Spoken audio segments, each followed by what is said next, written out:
Bayot, para gumagalaw yung bangka. Sobrang bigat siguro.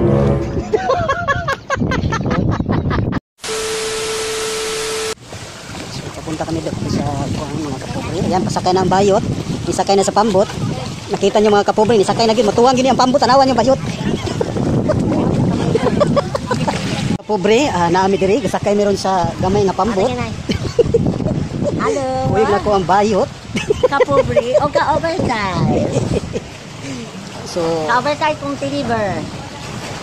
mga kapobre, so padulong kami dito kay kaniyang bayot dito ni Lugoson. O dili o.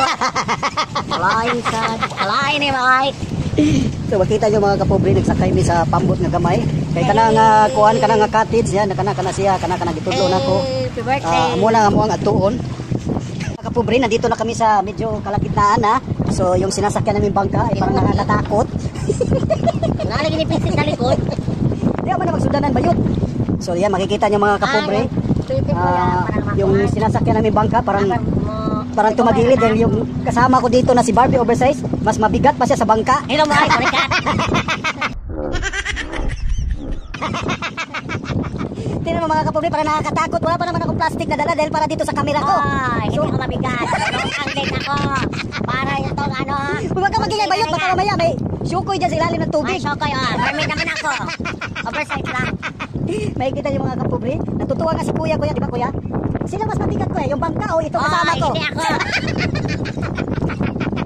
Ay, mga ito. Oo, tingnan mo. Di bayot, ayok. Kuya, kini bayot. Batuwa, di bayot. Mahuhulog itong ano natin. Hulog.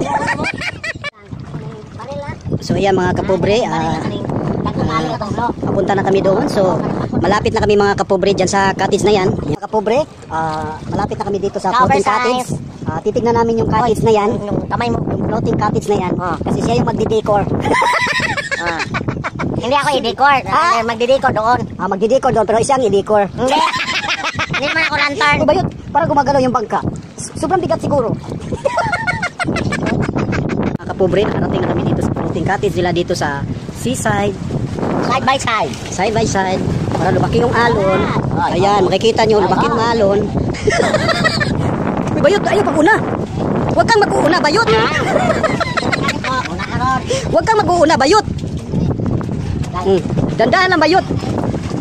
Ayan na yun si Barbie oversize. Mga kapobre, ayan na. Parang hindi umuuyon yung tubig.